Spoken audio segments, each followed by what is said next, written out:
BJP జాతీయ అధ్యక్షుడు JP Nadda Visakha పర్యటనను నిరసిస్తూ సిపిఐ నేతలు నిరసన చేపట్టారు.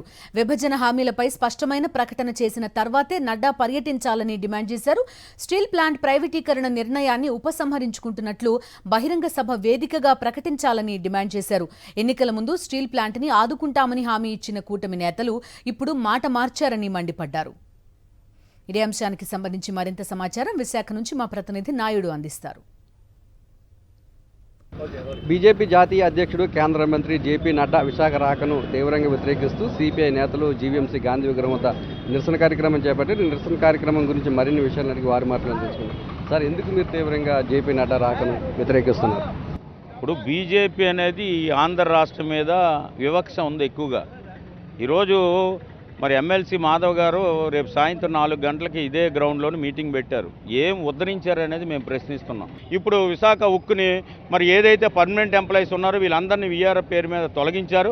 రెండోది మొన్నే కాంట్రాక్ట్ కార్మికులందరినీ కూడా 5,000 మందిని తీసేశారు. కొంత తీసే వాళ్ళనే మళ్ళీ జాయిన్ చేసుకున్నారంటే లేదు. ఈరోజు జార్ఖండ్, ఛత్తీస్గఢ్, ఒరిస్సా నుంచి తెచ్చి మరి వర్కర్లు అనేది జాయిన్ చేసుకుంటున్నారు. దీనివల్ల విశాఖ ఉక్కుని విఐఓ పేరు మీద 32 నుంచి 46 చిన్న చితక 46 మంది కాంట్రాక్ట్ ముక్కలుగా అమ్మేయడానికి ప్రయత్నం చేస్తున్నారు.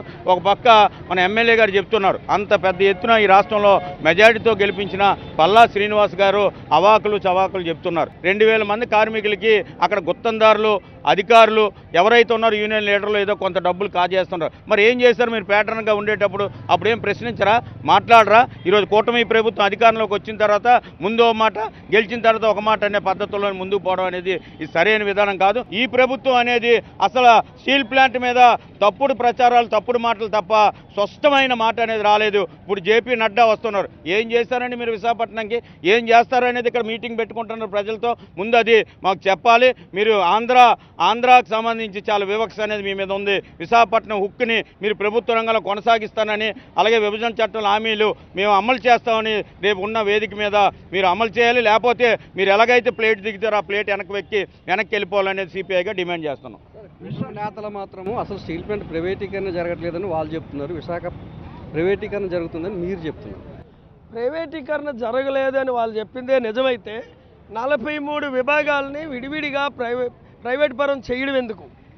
రెండోది, మీరు ఎంత పెద్ద మనుషులు నిజాయితీ పరులైతే పక్కనే ఉక్కు కర్మాగారానికి సొంత గనులు కేటాయించమని అడగకుండా ఆర్ఎస్ఆర్ మెటల్ కంపెనీకి అన్ని అనుమతులు ఇవ్వండి అని మన పార్లమెంటు సభ్యులు, మన రాష్ట్ర ప్రభుత్వం ఎందుకని కేంద్రం దగ్గర మోకరిల్లుతుంది? ప్రధానమంత్రి మీ జేబులో ఉన్నాడు అంటున్నారు కదా, ఖచ్చితంగా మీరు అనండి.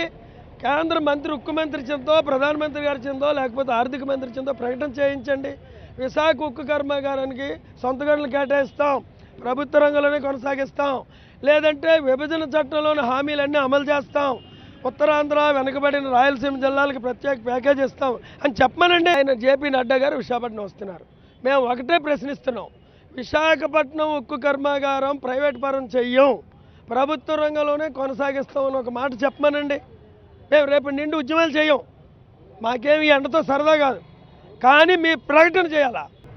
జేపీ నడ్డా విశాఖ పర్యటన సందర్భంగా విశాఖ స్టీల్ ప్లాంట్ను ప్రైవేటీకరణ చేయమని చెప్పి ఒక హామీ ఇవ్వాలని, అలాగే విభజన హామీలు ఏవైతే ఉన్నాయో వాటన్నింటినీ కూడా అమలు చేస్తామని చెప్పి ఒక స్పష్టమైన ప్రకటన చేయాలని, ఆ విధంగా అయితేనే జేపీ నడ్డా విశాఖలో పర్యటించాలని, లేదంటే ఆయన వచ్చినట్లే ఉన్నపలంగా వెనక్కి వెళ్ళాలని చెప్పి సిపిఐ నేతలంతా కూడా డిమాండ్ చేస్తున్నారు. కెమెరామెన్ రమేష్తో నాయుడు, విశాఖపట్నం.